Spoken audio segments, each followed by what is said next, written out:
What's up guys, Kizzle here and welcome back to another episode of this Crystal Palace FIFA 16 career mode. Now, as you'll remember, in the last episode we saw a miracle.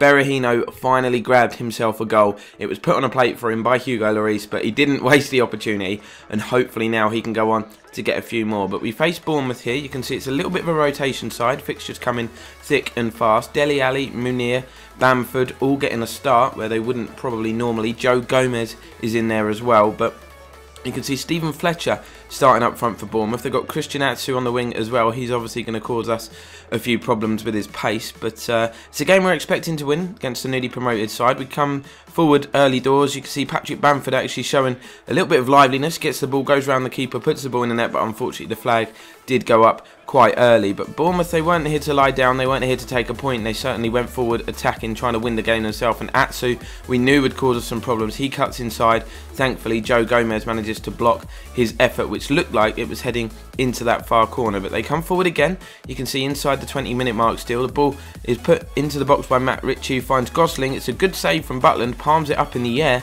and then Lee Tomlin is the man underneath it. We didn't react quickly enough. Our defence kind of stood off him, and Tomlin with a three-header just says thank you very much.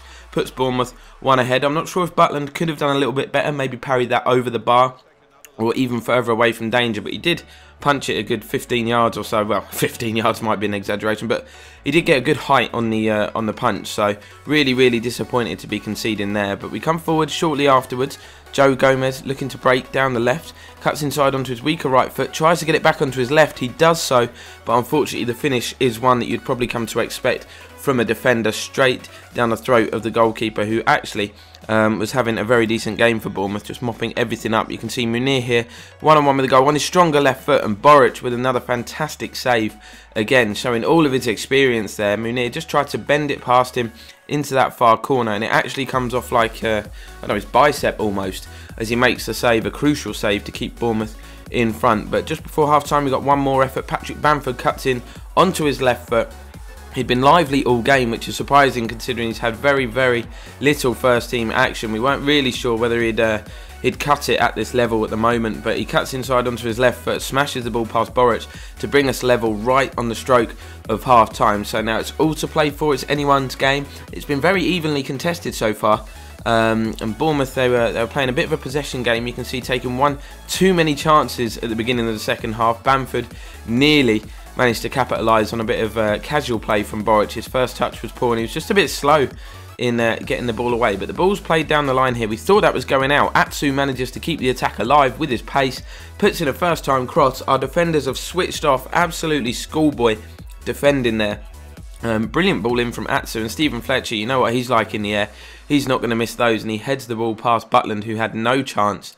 So not long remaining in the game, we actually switched to all-out attack. We couldn't find a breakthrough until Dele Alli decided he was just going to let rip from 25-30 yards there with his left foot, and it flies into the top corner to get us back on level terms once again, showing good character, in the words of Brendan Rodgers, to come back from going behind once more. But still very little time remaining for us to get the winning goal. But just look at that strike from Ali. Absolutely no chance for Boric. It had power, it had swerve on it, and it found its way into the top corner. But that was where the game finished.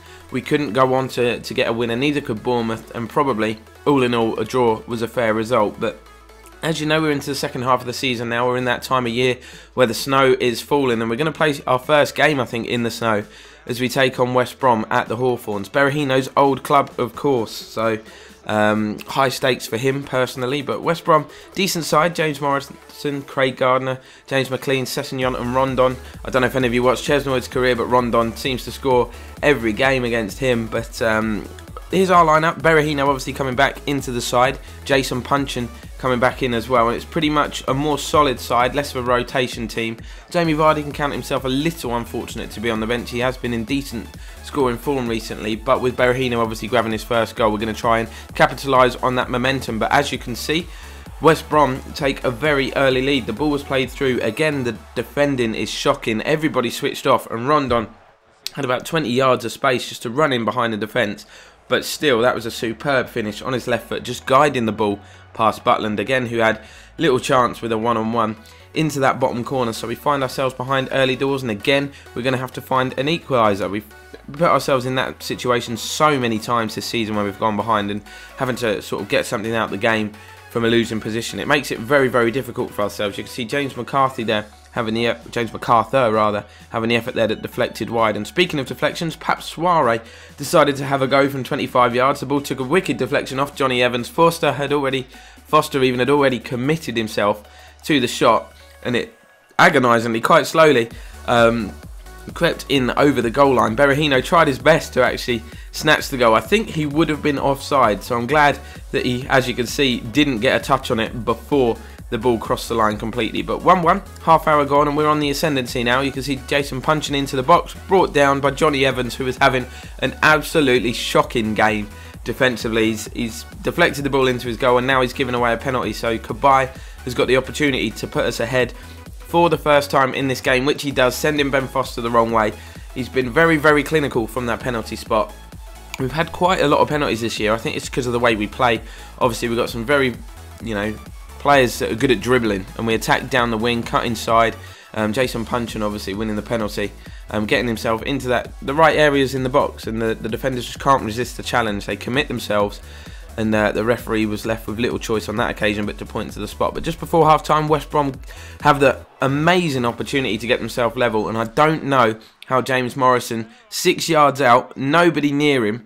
Jack Butland obviously makes himself big, does his best to put Morrison off, and it seems to work. But that is an absolutely golden opportunity, and at this level, you cannot be wasting chances like that. So we go in at half time, 2-1 ahead. It's just a case of doing a professional job now, keeping West Brom out and getting back to winning ways. You know, we've had so many draws this season.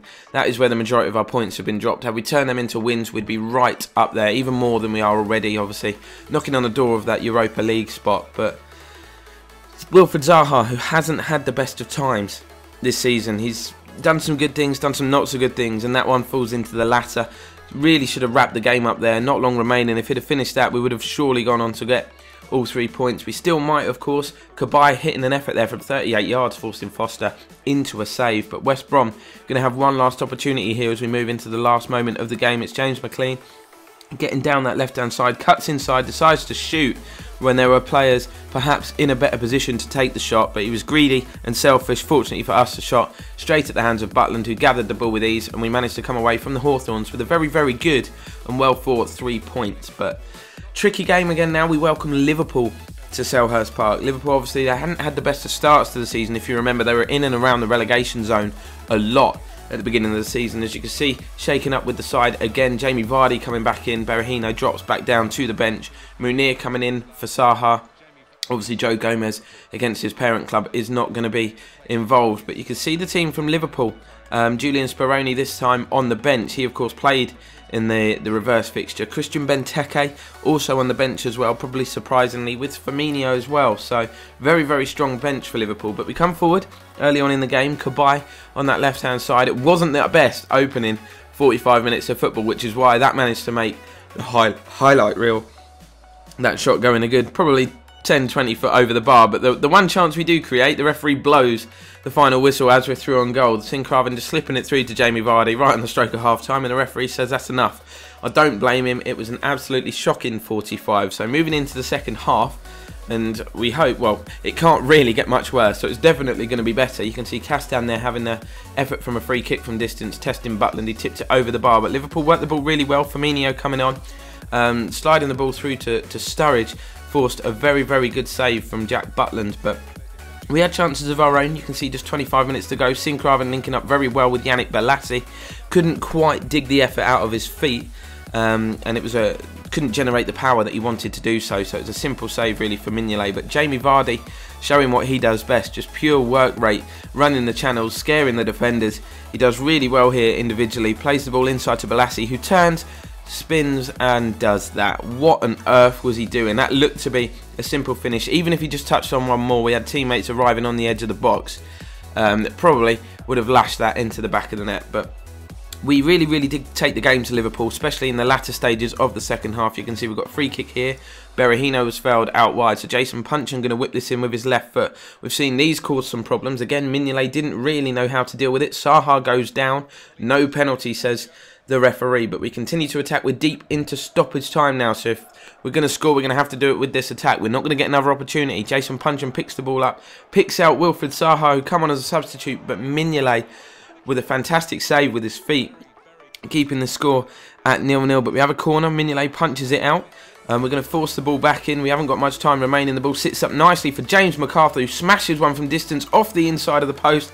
Yannick Bolasie is fouled by the invisible man. Referee says no penalty. McArthur again with an effort, but Mignolet gathers the ball. You can see then we were just inches, probably not even inches, probably centimetres away from getting the 3 points. A stunning effort from James McArthur, and then of course the push on Bolasie. How the referee hasn't spotted that, unreal. I'm not quite sure what he's doing, to be fair. He's gone for the diving header but completely mistimed his jump, and we end up with another point. But against Liverpool, who have been in good form, they've pushed themselves all the way back up to 9th with some really good results of late, so not going to complain too much.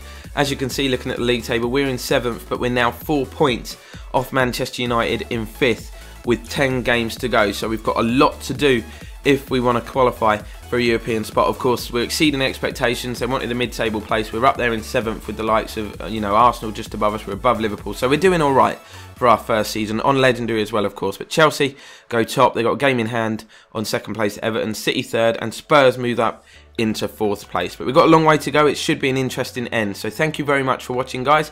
Hit a like on the video. Subscribe if you're new. Follow me on Twitch and Twitter, etc. And I'll see you next time.